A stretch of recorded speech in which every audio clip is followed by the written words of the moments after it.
प्रभु यीशु मसीह के नाम में आप सबको जय मसीह। आज हमारे बीच में नए गेस्ट है और मैं आंटी जी का बहुत धन्यवाद देता हूँ। वो अपना कीमती समय हमें दिए है और अपनी जीवित गवाही को वो हम लोग के बीच में रखेंगे। तो मैं आंटी जी जय मसीह। जय मसीह बेटा। आपका गवाही टीवी यूट्यूब चैनल में आपका स्वागत है।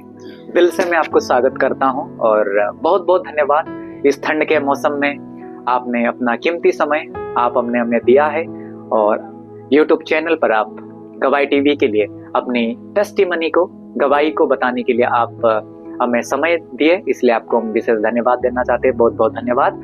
और आंटी हम चाहते हैं कि आप हमारे ऑडियंस को, जितने भी लोग हमें आज इस आपकी टेस्टिमनी आपकी गवाही को सुनेंगे, अगर आप अपना परिचय देंगे तो बहुत अच्छा होगा। सबको जय मसीह की और नमस्कार। मेरा नाम उमा थापा है। मैं देहरादून की रहने वाली हूँ और मैं अपनी गवाही को बताना चाहती हूँ कि परमेश्वर में मैं कैसे आ गई, परमेश्वर ने मेरे पर कैसे अनुग्रह किया। उसके मैं ये जिंदा खुदावन प्रभु यीशु मसीह की गवाही के बारे में, मेरे जीवन के परिवर्तन, मेरे पूरे शरीर में पूरे जीवन के परिवर्तन के बारे में बताना चाहती हूँ कि परमेश्वर कैसे खुदा है। मैं नहीं जानती थी, जब परमेश्वर ने मुझे जाना पहचाना चुना तो मैं परमेश्वर को जान गई कि हमारा जिंदा खुदावन प्रभु यीशु मसीह है। Praise God. आंटी बिल्कुल हम के परिचय के साथ साथ हमने अभी ये हम सब के लिए एक अच्छा समय है कि पर्सनली मैं आपके गवाही को मैं पहली बार सुनूंगा और हमारे जितने भी ऑडियंस है, चाहे वो इंडिया से, चाहे नेपाल से या देश विदेश से, जितने भी लोग ये हमारे हिंदी भाषा में जीवित गवाही को आपके सामने सुनेंगे। आपका जीवन का बहुत एक अनुभव है, आप इस एज तक आपने प्रभु के साथ आप चले हैं, तो मैं परमेश्वर को बहुत धन्यवाद देता हूँ। मैं विश्वास करता हूँ पर्सनली आपके गवाही को, आप अपनी टेस्टिमनी को जब आप बताते हैं और आप प्रभु में कैसे आए, प्रभु को आपने कैसे ग्रहण किया, विश्वास किया और कैसे आप प्रभु यीशु मसीह के बारे में सुना, वो तमाम टेस्टिमनी को आप जरूर बताइए और हम सब लोग ध्यान से आपकी गवाही को हम सुनेंगे। आप समझ लीजिए और अपनी गवाही को बताइए। सबको एक बार और फिर जय मसीह की नमस्कार। मैं अपनी गवाही बताना चाहती हूँ। मैं उमा थापा, मेरा नाम उमा थापा है। मैं मसीह को पहले जानती नहीं थी, तो मैं अन्य जाति से थी। तो मेरे जीवन में कैसे परिवर्तन परमेश्वर ने किया, मैं उसके बारे में बताना चाहती हूँ। तो मैं किसी की बुराई के लिए नहीं, किसी की उसके लिए नहीं बोल रही हूँ कि मेरी जिंदा गवाह है, इसीलिए मैं वे गवाही को बताना चाह रही हूँ कि मैं क्या थी क्या नहीं थी। तो पहले मैं मसीह को नहीं जानती थी, अन्य जाति से थी। तो मैं बहुत कुछ, जैसे हमारे परिवार में, हमारे घराने में माता पिता परिवार जितने भी हमारे खानदान के लोग करते थे, मैं उसमें चलती थी। तो वो तो उसमें चलती थी, पर मेरे जीवन में शांति नहीं थी, बिल्कुल शांति नहीं थी। मेरी शादी हो गई, मेरे बच्चे हुए, 3 बच्चे हुए हैं मेरे। तो उसके बाद भी मैं बहुत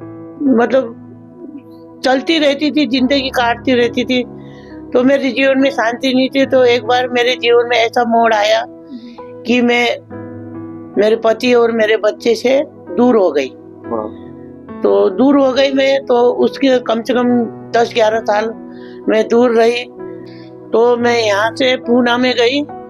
तो पूना में हमारे नेपाल के बहनें थे, 2 बहनें थे, वो भी मसीह को नहीं जानते थे। जब उन्होंने अपने नेपाल में देखा तो उन्होंने मसीह को पहचाना, तो मुझे देखा। तो हम एक ही जगह, वहीं एक इलाके में रहते थे। तो उन्होंने मुझे, उनके घर में चलता था, प्रभु का भजन चलते थे। तो लोग, तो मुझे एक दिन बोला, अब अच्छे नेपाली देखो तो परदेश में जैसे मिले तो खुशी लगती है ना कि अपने नेपाली है। तो उन्होंने मुझे स्वागत किया। मैंने तो बोला, दीदी आप कहाँ से हो, क्या हो? मैंने बोला मैं देहरादून से। बोला दीदी हम नेपाल से, हम ऐसे वैसे। तो बोला, तो हमारे घर में प्रभु यीशु मसीह का वो वचन चलता है, पास्टर आते हैं, हम लोग संगति करते हैं, वचन पढ़ते हैं, तो आप आ सकते हो, ऐसे बोला। तो पहले तो मैंने सोचा, बहुत बार सोचा कि जाऊं, ये तो अंग्रेजों का भगवान है। अब मुझे पता नहीं था ना, तो ये तो अंग्रेजों का भगवान है। तो मैंने जाऊँ, क्या करूँ क्या नहीं करूँ। तो बोला कि डरो नहीं दीदी। फिर मुझे मिला, बोला दीदी डरो नहीं, आओ आपको हम जबरदस्ती कुछ नहीं करेंगे। तो पहले ना मैं तो ये सोचती थी कि क्रिश्चियन लोग ऐसे होते, जैसे पूरा खानदान परिवार छोड़ के नन बोलते ना, नन, तो हमें तो वही जानती थी ना, तो परिवार छोड़ना पड़ेगा, ये तो मैं वही डरती थी। तो पर मेरी जिंदगी में तो घटी थी, मैंने परिवार ही छोड़ दिया था, 10-11 साल हो गया था। तो मैं गई वहाँ पे, तो वहाँ पे गई तो जाके देखा तो उन लोगों ने मेरा स्वागत किया। उन लोगों ने बोला हमारी दीदी है, देहरादून से आ रखी है, हम नेपाली है। तो मैंने भी उनको सबको बोला जय मसीह। तो उन्होंने बोला, बहनों ने बोला दीदी आप भी चाहे नमस्ते बोलो चाहे जय मसीह बोल दो। हाँ जी। तो मैंने भी बोला चलो जय मसीह। तो फिर बैठी मैं, तो बैठ के एकदम मुझे ना, जब उन लोगों ने प्रार्थना संगति किया ना, हाँ, तो 4-5 जने बैठ के सब लोग संगति किया, तो मुझे बहुत अच्छा लगा। मतलब ऐसा लग रहा था कि मैं इतने साल कहाँ थी, मैं कहाँ थी इस जगह, इस जो आज की ये जो सभा है जो हो रही है संगति, इस संगति तो मेरे जिंदगी में ऐसे हो गया ना, हृदय में, दिल में, तो मैं अंदर से मेरी आत्मा में मतलब आंसू निकलते, रोना आ गया। अंदर से आपको शांति मिली? हाँ, मतलब एकदम शांति मिली। तो मैंने उसी टाइम फिर मैंने सोचा कि चलो ये लोग ऐसा कर रहे हैं, तो मुझे उसी टाइम याद भी आया। तो मेरा बच्चा है, मेरा पति है, मैंने तो ऐसा कर दिया, मैं तो ऐसी औरत हूँ, देखो अपने छोटे छोटे बच्चे को छोड़ के, पति को छोड़ के इतनी दूर बैठी है। मैंने बोला ये तो गलत है। उसी समय मेरे दिमाग में आया, तो दिमाग में आया, अच्छा लगा। तो फिर सत्संग हुआ, प्रभु का संगति हुआ, सब हुआ, वचन पढ़ा। फिर बाद में सब लोग मिले, वो लोग पास्टर लोग जो आ रखे थे, जो मसीह परिवार के थे सब, तो उन्होंने बोला कि दीदी आपको कैसा लगा सिस्टर, ऐसा। मैंने उनको बोला कि देखो मैं आज तक इतनी रोई नहीं हूँ और पछतावा नहीं हो रहा था मुझे। मैं आज उसमें आई हूँ संगति में, तो मेरा हृदय से पछतावा हो रहा है कि तूने ये क्या किया। पहली बार हुआ मेरी जिंदगी में ना। तो पहले नहीं सोचती थी मैं, अपनी घमंड थी मुझे। हाँ, अगर मैं जॉब करती थी, चाहे कहीं भी थी, यानी कैसे भी था, तो मैंने बोला कि ये तो तू उमा, तू बहुत गलत कर रही है। तेरे बच्चे हैं, तेरे पति है, क्या है क्या नहीं है, तूने ये क्या किया। तो फिर मैंने बोला, अब तो मैंने बोला अरे ये मेरा भगवान मुझे डांटेगा। फिर बाद में मैंने सोचा अरे छोड़ना, जाने थे, ये क्या करेंगे, कुछ नहीं है। जब मुझे यहाँ की इतनी शांति मिल रही है, मेरे शरीर में इतना सुकून हो रहा है, तो इसके सिवा कोई है नहीं है मेरे हृदय में, ये हुआ। तो फिर उन लोगों ने मुझे 2-3 बार उनकी संगति में शामिल हुई मैं। ये पूना में हुआ। हाँ, तो फिर उन्होंने बोला दीदी आप चर्च चलोगे। तो मैंने बोला चलो चलती हूँ, चलो। तो वही पूना में था, पास्टर अब्राहम करके था चेन्नई के, तो उनका वो था वहाँ पे, मतलब कलेशिया था। तो वो लोग ले गए, फिर जाके मिला, पास्टर से भी मिला है, पास्टर भी खुश हो गए कि और एक हमारे कलेशिया में और एक पैदा हो गया, हमारे परमेश्वर की बेटी बोल के। उन लोगों ने भी खूब स्वागत किया, खुश हो गए वो लोग। तो पहले तो संगति में स्वागत हुआ, हाँ, उसके बाद में कलेशिया में स्वागत हुआ। तो मैंने ये सोचा कि देखो हम कहीं भी जाए, कोई भी कुछ करे, पर ये जो हमारा परमेश्वर है ना, ये परमेश्वर में कितना आनंद है और कितना अलग ही स्वभाव है। और आंटी आपके ये गवाही को सुन के मुझे बहुत अच्छा लग रहा है, क्योंकि आनंद और खुशी आज के समय में लोगों को कितने जरूरी है। हाँ जी, तो बिल्कुल। हाँ, तो फिर उसके बाद मुझे ऐसा फील हुआ ना कि मैंने बोला कि चलो, तो उन्होंने बोला कि आप प्रभु को स्वीकारोगे। तो मैंने बोला हाँ मैं स्वीकारूंगी। और जहाँ भी थी, जिसके साथ भी थी, मैंने उसको बोला कि मैं तो प्रभु यीशु को स्वीकार रही हूँ, प्रभु यीशु। तो उसने बोला कि जहाँ तेरी मर्जी है वो कर। हाँ जी। तो मैंने भी फिर प्रभु को स्वीकारा और फिर चर्च वगैरह जाने लगी। हाँ जी। तो उसके बाद मेरा बपतिस्मा हुआ 3 महीने। देखो प्रभु की दया कैसी है कई लोग साल 2 साल 3 साल कितने साल रुकते हैं ना बपतिस्मा के लिए, जी, रुकते हैं। पर मेरे जीवन में प्रभु यीशु ने ऐसे चमत्कार किया, 3 महीने में मुझे बपतिस्मा मिल गया। आपने पूरे रीति से प्रभु को ग्रहण किया। और आज के बाद मैं आपके साथ चलूंगा। हाँ, मैंने बोला प्रभु मैं पहले आपको जानती नहीं थी, आपने मुझे जान लिया। मैं तो भटक रही थी, अंधकार में थी, तो मैंने बोला कि चलो ठीक है प्रभु यीशु, आपने मुझे चुन लिया है, मैं ये मेरा जीवन है, मैं आपको दूंगी और आप जो मुझे राह में चलाएंगे वही राह में मैं चलूंगी। तो फिर बपतिस्मा हुआ और मेरी किस्मत भी देखो कितनी अच्छी, जिस दिन मुझे बपतिस्मा हुआ उसी दिन मुझे पवित्र आत्मा ने भी छुआ। वाह, प्रेज गॉड, अद्भुत है। हाँ, पवित्र आत्मा ने भी छुआ मुझे, ये मेरी नसीब इतना है मेरा परमेश्वर ने। तो उसके बाद मैंने सोचा कि अब मैं क्या करूं। मैंने बोला प्रभु आप तो जिंदा परमेश्वर है, मैं क्या नहीं थी क्या थी, सबको मैं छुपा सकती हूँ पर आपसे छुपा नहीं सकती। बिल्कुल। मैंने बोला परमेश्वर मैं चाहती हूँ कि मैं अपने बच्चे और पति के साथ जाना चाहती हूँ, आपका मर्जी क्या है। हाँ जी। मैंने यही करके मैंने फिर 1 हफ्ते का फास्टिंग लिया। मैंने बोला चलो, बोला फास्टिंग लिया, मैं जो भी फास्टिंग में, अब क्या बताऊँ फास्टिंग के बारे में, तो ना सबको पति परिवार सबको पता है। तो फिर फास्टिंग हुआ, जैसे मेरा 1 हफ्ता फास्टिंग का खत्म हुआ, उसके 1 महीने के बाद मैं पूना से यहाँ आ गई। देहरादून। देखो परमेश्वर की, ये सब परमेश्वर ने किया ना मेरी जिंदगी में। तो मैं यहाँ आ गई, तो यहाँ आ गई तो फिर मैं यहाँ रही, मतलब 2 महीने रही। तो फिर मुझे वापस जाना पड़ा, फिर वहीं पुणे में जाना पड़ा दोबारा। तो फिर मैंने बोला परमेश्वर ये क्या है। मैंने बोला मैं तो अपने पति बच्चे के लिए आई थी। हाँ जी। आपकी इच्छा क्या है परमेश्वर, जो आप करेंगे मैं वही स्वीकारूंगी। तो फिर मैं वहां से आ गई। फिर उसके बाद ऐसा हुआ मेरे जीवन में कि एकदम अलग हो गए हम लोग। हाँ जी। अलग हो गए, परमेश्वर ने करा ना, जो भी मेरा ये पर जिंदा खुदावन प्रभु यीशु ने करा, तो वो परमेश्वर ने मुझे फिर अलग कर दिया।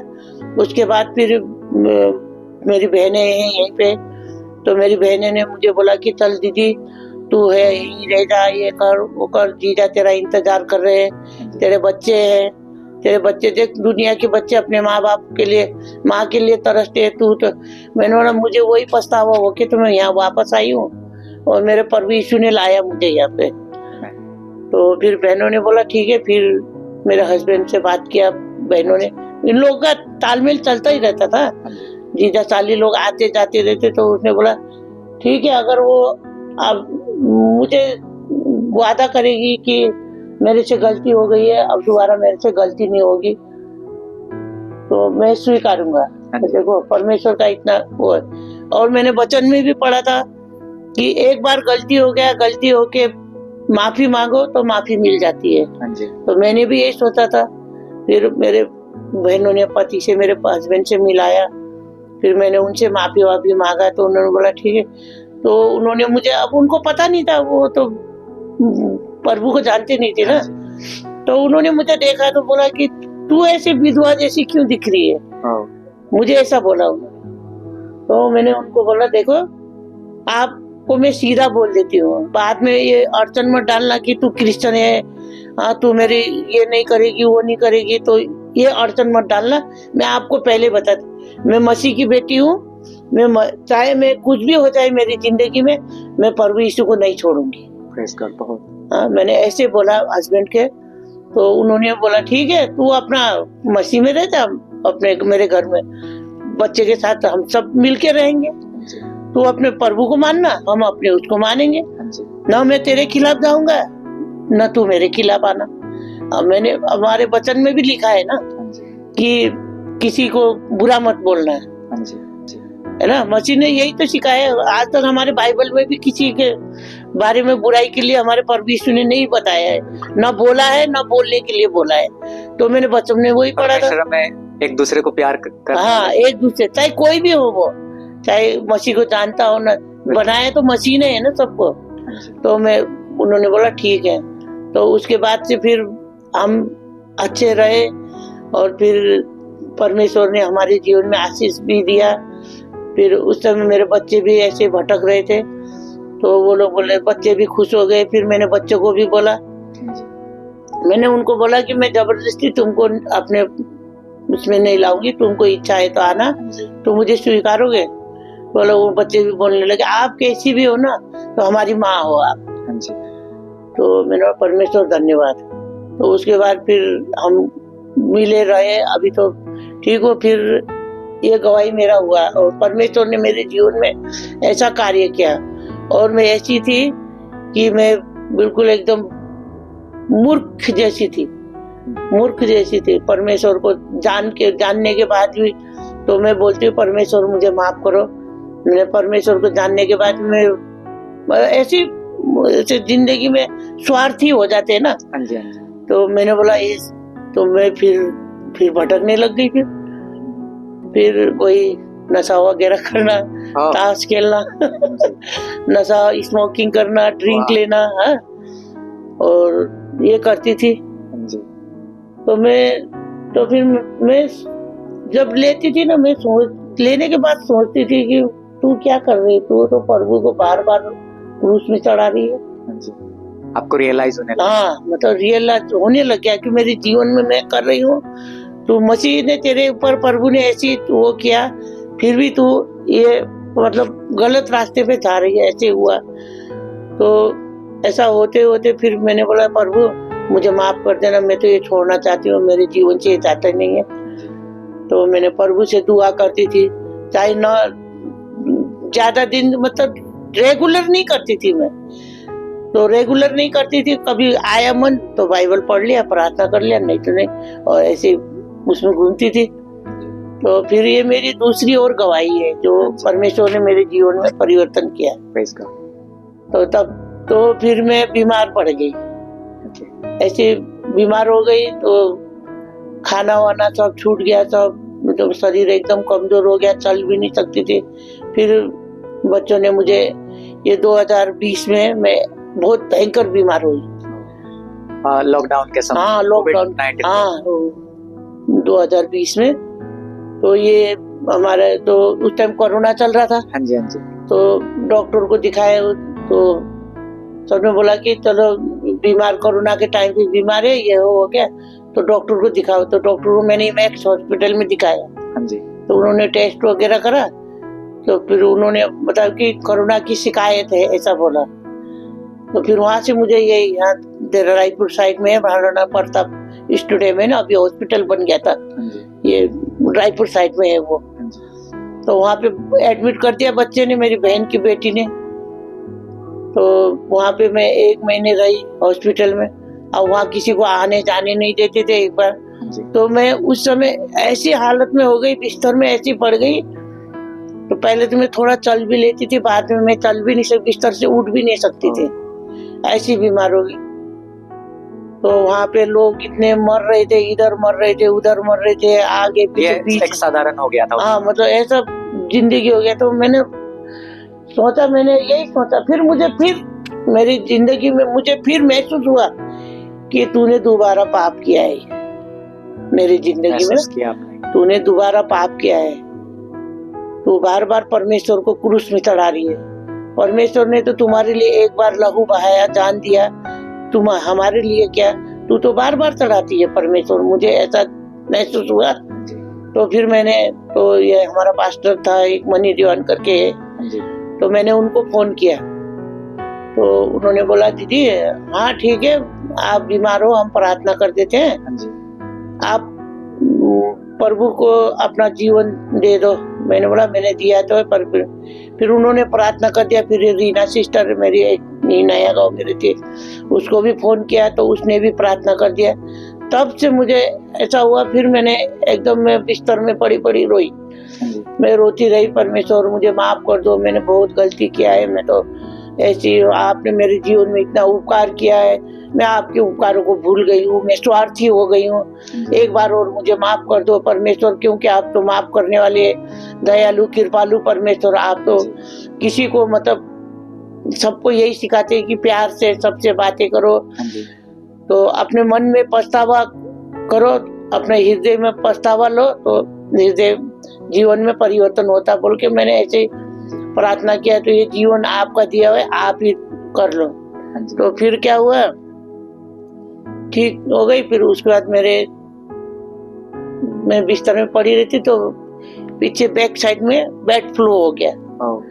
बेड फ्लू हो गया तो मुझे पता नहीं था। फिर मैंने डॉक्टर को बोला, मैंने बोला डॉक्टर साहब मेरे ना ऐसे यहाँ पे, मैं देख तो नहीं सकती थी, सिर्फ मैं जलन सा महसूस होती थी दर्द। तो उन्होंने बोला ठीक है, तो लेडीज नर्स को भेजा तो उन्होंने इनको बेड फ्लू हो रखा है।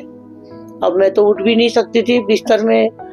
तो और ये महाराणा प्रताप हॉस्पिटल में मैं 1 महीने करीब रही वहाँ पे।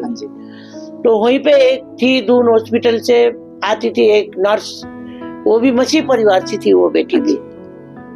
तो नो वो आती थी और मुझे ये पता नहीं चलता था कि मेरा यूरिन हो रहा है, पोटी हो रहा है, मुझे पता नहीं चलता था। तो बाद में मुझे महसूस हुआ तो वो लड़की आई बेचारी, वो परमेश्वर उसको आशीष दे, उसका नाम मुझे पता नहीं है, शायद सीमा है कुछ है। तो वो लड़की आई तो उसने मेरे सिरानी में बाइबल देखी तकिए के बगल में ना, तो बाइबल देखी तो उसने बोला आए के बोली आंटी, बोला जी बेटा आप मसीह से हो? मैंने बोला हाँ बेटा मैं भी प्रभु की बेटी हूँ।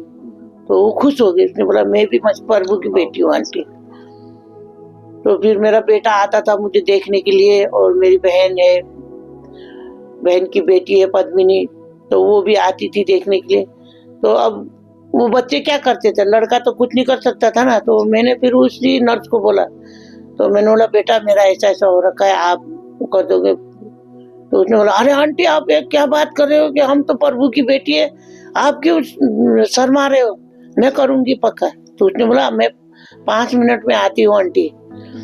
तो वो गए तो उसके साथ में उसकी सहेली थी, उसको डांटने लग गई, तू जा रही है कि सबका ये गंदा उठाती फिरती है ये पर। तो उसने ये बोला कि मैं आई हूँ इसीलिए यहाँ पे कि मैं सेवा करूंगी फ्री में, प्रभु की बेटी थी ना वो। तो उसने बोला, उसने उसकी परवाह नहीं की, आई फिर बोला आंटी नहीं हम तो, वो मेरी सहेली ऐसा ऐसा बोल रही थी, तो हम तो मसीह के बच्चे हैं, हम तो एक परिवार के बच्चे हैं, हमारा मसीह पिता परमेश्वर है, मैं आपकी सब सेवा करूंगी बोल के उसने पूरा सेवा करी। परमेश्वर वो जहाँ कहीं भी उसको आशीष दे, है ना, उसको परमेश्वर और ज्यादा मतलब ज्ञान बुद्धि से भरे और बढ़ती हो जाए, है ना। तो उसने मुझे वो किया। तो फिर बाद में जब बेड फ्लू हुआ तो दून हॉस्पिटल में फिर एडमिट थी, तो उसने बोला कि वहां से तो आ गई, तो फिर उन्होंने बोला दून हॉस्पिटल में एडमिट कर दिया। हाँ जी। तो फिर बोला कि दून हॉस्पिटल वाले बोलने लगे और कि आपका सर्जरी करना पड़ेगा आंटी, आपको ना सर्जरी करना। मैं एकदम डर गई, मैंने बोला आपका खून भी चढ़ाना पड़ेगा। तो मेरी बहन परमेश्वर उस बच्ची को बहुत आशीर्वाद दे, पद्मिनी है उसका नाम, उसने मेरी बहुत सेवा की। तो उसने बोला कि बड़ी मम्मी आप चिंता मत करो, सब हो जाएगा। तो बोला आप अपने परमेश्वर को याद करो। वो मैंने बोला मेरा मसीह तो मेरे साथ ही है। तो बोला कि ये दिन डेट आपका कल सर्जरी होगा आंटी, और कल आप सुबह से कुछ मत खाना बोला। तो वो लोग डॉक्टर लोग आए, खून टेस्ट करा, तो मैं तो एकदम डर गई। मैंने बोला क्या नहीं होगा है ना। तो मैं डर गई, मैंने बोला प्रभु मैंने यही सुबह जैसे मैंने सुना कि सर्जरी है तो मैंने बस प्रभु को याद किया। तो परमेश्वर का वहां भी मेरे ऊपर वो चमत्कार हुआ। मैं वो चमत्कार के बारे में, परमेश्वर ने मेरे ऊपर कितना वो किया तो वो बताना चाह रही। तो मेरा शुगर ही डाउन नहीं होना, वो आ रहा बार शुगर टेस्ट कर रहा। और आंटी आपका तो अभी 11 बजे सर्जरी होना है, आपका तो शुगर ही डाउन नहीं हो रहा है। मैंने भी मैंने उसके सामने तो कुछ नहीं बोला, मैंने मन में परमेश्वर बोला धन्यवाद परमेश्वर, ये आपकी क्या इच्छा है सब आप ही करेंगे। तो करते करते और ठीक 10 बजे वहाँ पे क्या ऑर्डर आ गया कि यहाँ से ये पेशेंट को हटाओ, जो पुराना पेशेंट है सबको हटाओ, इनको भेजो वहाँ पे इंद्रेश में, यहाँ पे सिर्फ कोरोना वाले रहेंगे। हाँ, तो उन्होंने बोला तो सॉरी, एक और चमत्कार ये है कि मुझे कोरोना नहीं निकला। कोरोना बोल के वहाँ एडमिट किया ना, तो मैंने डॉक्टर को बोला कि मुझे कोरोना है। तो बोला कहाँ है रिपोर्ट?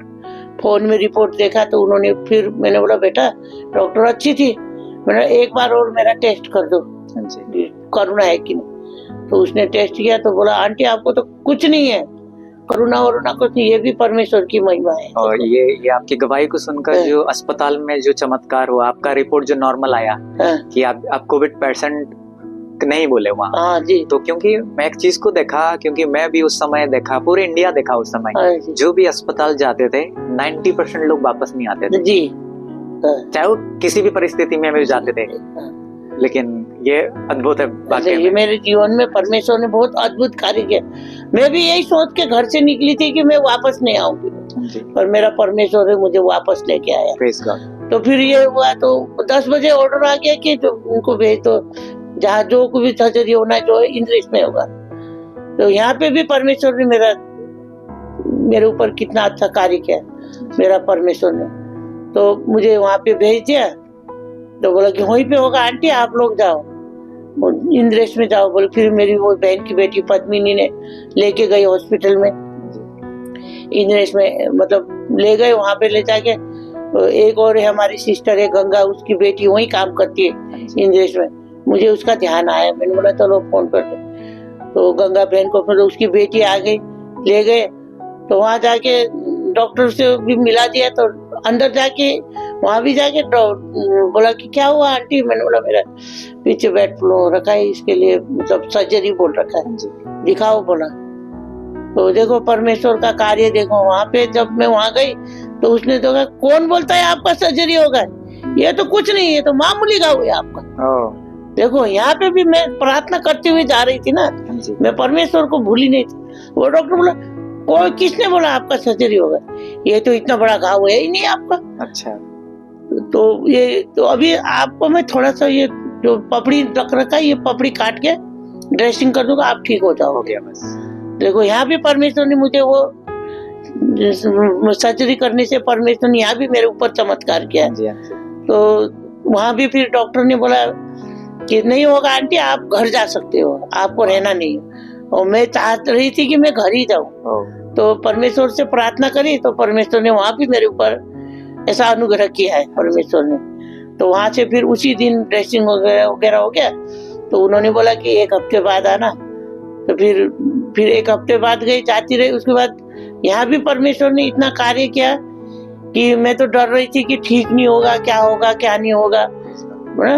तो वहाँ भी परमेश्वर ने 1 महीने के अंदर उस बच्ची के हाथ में ऐसा चमत्कार किया, मेरी बहन की बेटी पद्मिनी के हाथ में। उसने बोला कि डॉक्टर से बोला कि मैं रोज रोज बड़ी मम्मी को ला नहीं सकती हूँ, हमारा इतना खर्चा नहीं है। देखो खर्चा आने जाने में खर्चा तो लगता है ना। तो उसने बोला कि आप ना मुझे बता दो मैं कर दूँ। उसने बोला तुम कर लोगी। तो उसने बोला बड़ी मम्मी मैं आपका ड्रेसिंग करूंगा, आप डरोगे तो नहीं। मैंने बोला परमेश्वर तेरे हाथ में आशीष दे। हाँ मैंने ऐसे ही बोला। तो उस बच्ची ने 1 महीने में मेरा वो बेड फ्लू इतना बड़ा था, 1 महीने में इतना छोटा हो गया। Praise God. देखो परमेश्वर, ये तो बोलती हूँ मैं कि परमेश्वर हमारा जिंदा खुदा है। जो भी मांगो जो भी करो, आप एक पानी भी पीने लगो ना, परमेश्वर धन्यवाद ये आपने दिया बोल के पी लो, तो उसमें भी आशीष आ जाती है। ये तो दवाई मेरा घाव वगैरह तो बहुत बड़ी चीज है ना। तो वो भी मैंने परमेश्वर से दुआ किया था कि परमेश्वर जो भी करना है इस बेटी के हाथ में आप ही को कार्य करना है। इसने अपने हिम्मत पे ला रखी है मुझे, मैं तो इसने हिम्मत किया, आपने कार्य किया तभी तो इसको हिम्मत आया। तो मैंने बोला मेरा तो करने वाला आप है। मैंने जिंदा खुदा उनको ऐसे बोला परमेश्वर आप ही है मेरा जो कुछ करने वाला, आप ही मुझे यहाँ तक संभाला है, आगे भी आप ही संभालेंगे। तो मैंने उस टाइम से मैंने परमेश्वर को बोला धन्यवाद परमेश्वर। आपका विश्वास और बढ़ने लगा। हाँ और विश्वास और बढ़ने लगा। और भी और एक और चमत्कार हुआ तो नशे के बारे में। हाँ बिल्कुल। हाँ ये नशे के तो नशा करती थी मैं। हाँ जी। स्मोकिंग जैसे दिन भर नहीं, रात को जहाँ 8 बजा गिलास में ड्रिंक डालना, स्मोकिंग, खैनी हुई तंबाकू वगैरह सब लेती थी।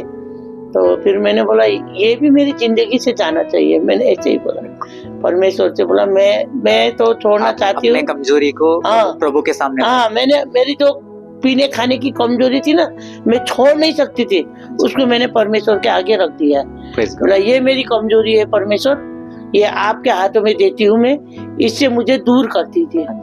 तो उसके लिए भी परमेश्वर ने मेरे लिए जिंदगी में कार्य किया। एक दिन मैं पी रही थी, हम दोनों बहनें मिल के पी रहे थे, तो पीते पीते मैंने जैसे गिलास ऐसे उठाए ना, ऐसे उठाया गिलास, ऐसे करा ना, तो मेरे नाक से ना एक तो उसका स्मेल दिमाग में चढ़ गया, दिमाग में चढ़ गया और मुझे चक्कर आने लग गया। और जो मेरा आत्मा जो है ना, आत्मा बोल रहा है इसे फेंक, इसी वक्त फेंक। ऐसा मेरे, ये किसी को विश्वास है नहीं, विश्वास नहीं है, मैं तो विश्वास करती हूँ। आपको पूरे अच्छे से उस आवाज पूरा आवाज सुना? हाँ जी, अंदर से आवाज आई, फेंक इसे दोबारा हाथ मत लगाना, फेंक इसे। मैं कहता हूँ ना फेंक दे। मैंने गिलास ये रखा, मेरी बहन बोला क्या हो गया? मैंने बोला नहीं, मुझे नहीं करना है, ले। और उस दिन से आज तक 6-7 साल हो गया है। परमेश्वर ने ऐसी दया की, मेरी जिंदगी से सब चला गया, स्मोकिंग भी गया, ड्रिंक भी गया, प्रभु में सब संभव हो गया। हाँ, सब जो असंभव था ना सब संभव हो गया। कोई कुछ भी करे, कोई बोलता है कि ये छोड़ वो छोड़, जब हम खुदा से मांगेंगे ना तो खुदा कभी मना नहीं करता, वो हमारे जीवन से निकाल फेंकता है। तो मेरी गवाही यही है। तो मैं तो यही बोलती हूँ कि मेरे जीवन में परमेश्वर ने इतना परिवर्तन किया, मेरे बच्चे से मिलाया, मुझे नशे से छुटकारा दिलाया, बीमारी से निकाला परमेश्वर ने। तो मैं भी यही चाहती हूँ कि जो कुछ है, हम जिंदगी में कुछ भी हमें मिल जाती है, परिवार मिलते हैं, धन दौलत खुशी वगैरह, परमेश्वर जैसा कोई नहीं है हमारे जिंदगी में। परमेश्वर के अलावा कोई हमारी जिंदगी में कार्य करने वाला नहीं है। तो मैं तो यही चाहती हूँ, अगर मैंने गलती भी बोल दिया होगा तो मुझे माफ कर देना। आपकी गवाही से बहुत आशीषित हुए। तो मैं यही चाहती हूँ कि मैं तो यही बोलूंगी, मैं किसी को जबरदस्ती नहीं बोल रही हूँ, मन फिराओ, परमेश्वर का राज्य नजदीक है, अपने हृदय को परिवर्तन करो, परमेश्वर को जानो पहचानो, तो हम सबके जीवन में उद्धार कल्याण हो सकता है। तो जय मसीह की। नमस्कार आंटी, बहुत बहुत धन्यवाद। पर्सनली लोग तो आपके टेस्टिमनी को लोग वीडियो में देखेंगे, यूट्यूब चैनल पर देखेंगे, लेकिन मैं एकदम ब्लेस्ड पर्सनली व्यक्तिगत रूप में बहुत मैं आशीषित हूँ, क्योंकि मैं पर्सनली आपके सामने बैठकर मैं आपसे सवाल कर रहा और आपने जवाब दिए, और किस प्रकार आप यीशु मसीह को जाना और किस प्रकार परमेश्वर ने आपके जीवन में अद्भुत काम एक के ऊपर एक चमत्कार के बाद दूसरा चमत्कार ऐसे करने लगे। तो पर्सनली मैं ब्लेस्ड समझता हूँ अपने आप को कि मैं आपके सामने बैठकर आपकी गवाही को मैं आपके मुंह से मैं सुन पा रहा हूँ, और जब मैं विश्वास करता हूँ हजारों और करोड़ों लोगों तक ये आपकी ये लिविंग टेस्टिमनी पहुंचेगा, और मैं विश्वास करता हूँ प्रभु में लोग प्रभु के जो अद्भुत उपकार को लोग जानेंगे कि परमेश्वर कितना भला है, और एक टर्निंग पॉइंट लोगों के जीवन में जरूर आता है, जैसे आपके जीवन में आया। आपने कहा कि आप जब पुणे में थे, किस प्रकार आपने किसी ने आपको अप्रोच किया कि संगति में आने के लिए। तो प्रभु अद्भुत है, परमेश्वर लोगों के जीवन को बदलने का तरीका बिल्कुल अलग अलग है सबके जीवन में, तो आपके जीवन में बिल्कुल ही अलग था। तो परमेश्वर को हम सारा आदर और महिमा देना चाहते हैं। प्रिय, मैं विश्वास करता हूँ आप जब इस गवाही को आप लोग सुनेंगे, आप जरूर सब्सक्राइब करें हमारे गवाही टीवी यूट्यूब चैनल को, ताकि हम आने वाला दिन में नए गवाही को हम आपके सामने ला सके, और ताकि हजारों लोगों तक परमेश्वर का जो उपकार है, परमेश्वर का जो अद्भुत योजनाएं, और परमेश्वर किस प्रकार लोग के जीवन को बदलता है, उस तमाम चीजों को हम जान पाएंगे। क्योंकि परमेश्वर जिंदा है और आज भी वर्तमान समय में भी वो लोगों के जीवन में काम करता है। हालेलुया। सारा आदर और महिमा हम परमेश्वर को धन्यवाद देना चाहते हैं। और अंत में कहना चाहता हूँ, हमारे गवाही टीवी यूट्यूब चैनल के लिए आप सब लोग निरंतर प्रार्थना करिए। हम भी आपके लिए हम प्रार्थना करेंगे, और अपना प्रेयर रिक्वेस्ट को भी आप शेयर कर सकते हैं, कमेंट कर सकते हैं अपने प्रेयर रिक्वेस्ट को। और अंत में हमारे गवाही टीवी यूट्यूब चैनल को आप जरूर सब्सक्राइब करें, ताकि ज्यादा से ज्यादा लोगों तक हम प्रभु की जो अद्भुत टेस्टिमनी है, लोगों के जीवन में जो काम किया है उसे हम पहुंचा सके, और हम सब लोग मिलकर परमेश्वर के राज्य को इस दुनिया में फैला सके। आप सबको जय मसीह, प्रेज द लॉर्ड। आप सब लोग अपना ध्यान रखें। जय मसीह।